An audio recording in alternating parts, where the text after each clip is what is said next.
nationale boo xam ne daanaka ñëpp génn nañu dans les rues accueillir leen mu doon image bu rafet a rafet ak foule boo xam ne c'est indescriptible nit yi xamuñu sax exactement nit yi fan lañ doon jóge en fait fu nekk foo xool da ngay gis nit. merci Feuz di la félicité waat encore ci ndam bu ñu am xam nga football moo man lii woykat bi loolu la waxoon moo man xaw ma woy bi ndax mën nga ko woy Youssou Ndour. waaw football yow rek a mën lii loolu la suñ papa yu wax. yaa mën a boole diw ak diw. football moo mën a boole APR ak PASTEF ci benn tribune football rek moo ko man football moo man fekk kilifa bi waxoon ne Sénégal dañoo ñeme euphorie dañuy gaaw a fàtte que football jarul ñuy def yenn mobilisation yi di wuyu appel du président de la république moom rek moo mën a wax loo waxeet ki waxoon loolu xaw ma ndax comprendre ngeen fi may waxee am mooy fekk kilifa bu toogoon ñu jox ko lettre d'invitation ñu ne ko Lions yaa ngi ñibbisi il faut que ñu ñëw accueillir leen Kader moom mu ne man damay dem Porokhane tey nga aaye den mobiliser wu ñaari yoon pour dem teeru Lions yi dem accueillir leen déjà ñetti yoon la sax d'ailleurs dem président de la république dem seetaani finale bi dem accueillir footballeurs yi fale ca aéroport Blaise Diagne je pense que c'est comme ça. Ensuite pour une troisième fois nga dem taxaw palais de la république di xaar cortège bu ñëw pour nga fekkee ci ay cérémonies yi mel noonu te pourtant il y a de cela quelques années en 2022 buñ la waxee ne Lions yaa ngi ñibbisi ñëwal teeru si ren nga bañ lànk ne doo fa dem ndax loolu yëfu caaxaan la am na ay urgence te yàlla xam na ne loolu football rek moo ko man football moom man loolu mooy fekk nit ci li mu gëmoon démb mu ñëw changer la posture nga ñëw mel ni nga mel démb donc football war nañ ko mën a gën a en tout cas bàyyil xel ci réew mi parce que tout simplement gis nañ ne moom mooy mën a mobiliser le pays de cette manière là ñëpp génn véritablement accueillir Lions yi guddi déjà parce que mu ngi tëmbali ci seen jour arrivé bi gis nañ ay boy yoo xam ne dañoo demoon ba AIBD ak nu mu soree dem xaari Lions yi guddi malgré la nuit ñu taxaw xaar leen ba ñëw véritablement accompagner leen ba ñu duggee ci biir Dakar et le lendemain aussi y a eu cette ferveur là intense même si c'était pas comme la première fois parce que foule boobu ñu amoon en 2022 en toute sincérité xam nañ nu mu demee woon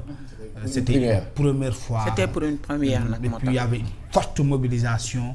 ak leneen donc lii football rek moo ko man quoi yàlla na ko yàlla en tout cas tollantiwaat ñu defaraat ñu amaat yeneen yi mel noonu maa ngi la koy wax léegi à l'introduction on doit beaucoup plus mettre l'accent aussi dans les sports renforcer les investissements xam ne football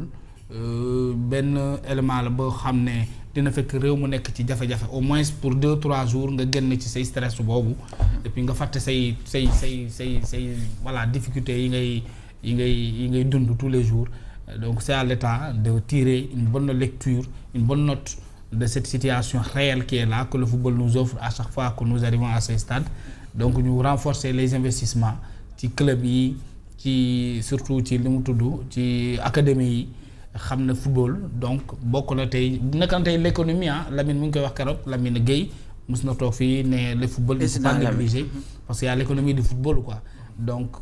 qu'est-ce que cela n'a pas apporté au Maroc en termes de recettes ci hôtellerie restauration ci transport ci commerce ak leneen donc nañu gën a renforcer les investissements dans les sports dolli ñu ay stades dans les départements dans les régions mais aussi renforcer déjà l'infrastructure autour du football pour que ñu mën a organiser ñun tamit une coupe d'Afrique quoi pourquoi pas une coupe du monde parce que tout simplement nous avons les sites capables d'accueillir cela Dakar est là Mbour mu ngi fii Saint-Louis ba Ziguinchor foo ci am stade bu mag rek je pense que mën nañu organiser championnat yi mag yooyu donc le football nous a tout dit c'est à nous maintenant de décrypter les messages positivement ñu mën ko utiliser waat à notre faveur pour les années à venir sinon mbégte mi nga xam ne moom andil nañu ko yàlla na amaat ay ati at fii ci réew mi allah. allahuma amin maa ngi ñëw léegi ci li nga xamante ne moom mooy accueil bi ak récompense yi nga xam ne njiitu réew mi daal dina koy accordeel suñu gayndey Sénégal yi alors Bamba ci li nga xamante ne mooy la forme ni ñu accueillir gaynde yi ak génn bi askanu Sénégal génn ak itam accueil bi nga xamante ne daanaka tout un chacun wax nga ko léegi fàtte nga li ne sa xol li nga gis mooy rek dal di génn jubilé ndax lan drapeau national moom moo ñu boole. waaw Fatou dafa am solo li nga laajte dafa am solo lii réew kese moo ko mën lii nii seule la nation est au-dessus de tout seule la nation est capable de faire ça seules les couleurs nationales sont capables de nous mobiliser à ce niveau c'est-à-dire mbir mi foog nga yëg ne c'est au-delà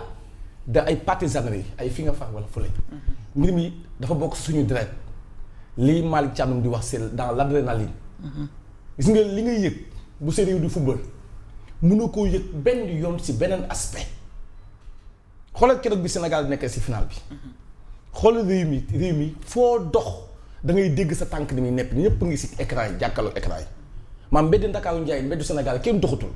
xoolal li nga xamante mooy ci réseaux sociaux nit ñi ni ñu doon saalitee ñii di jooy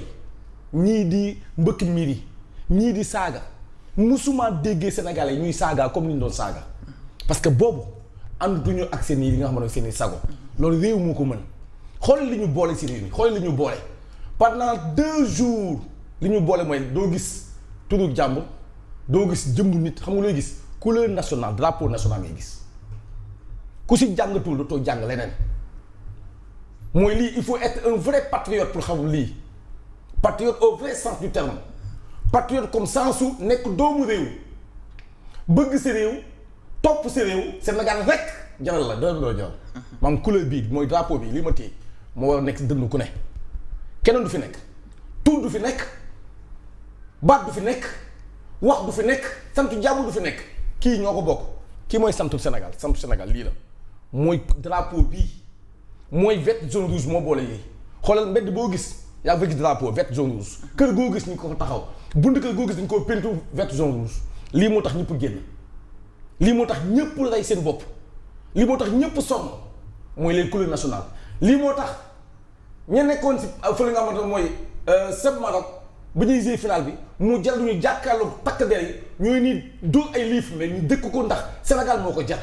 lii moo tax Sadio Mané ba ñëpp demee ñoom ñëpp ñu dugg ba si vestiaire yi xolam dem xeleen dem ne Sénégal ñëpp ngi toog di xaar mu woowaal leen mooy on peut nous tuer mais on ne nous déshonore jamais lii nag du ay mbiru politique lii mbiru réew la nga la waay nañuy jàng si lii moo tax may wax man lii moo tax may xeex man lii moo tax may sonn Kader bis bii laa doon xaar Cheikh Kane bis bii laa doon xaar bis nga xamante ne xeexuluma pour doomu aadama xeexuluma pour koo xamante ne la fan xeexuluma koo xamante ne yow yaay sama leader xam nga lu sama leader Fatou mooy le Sénégal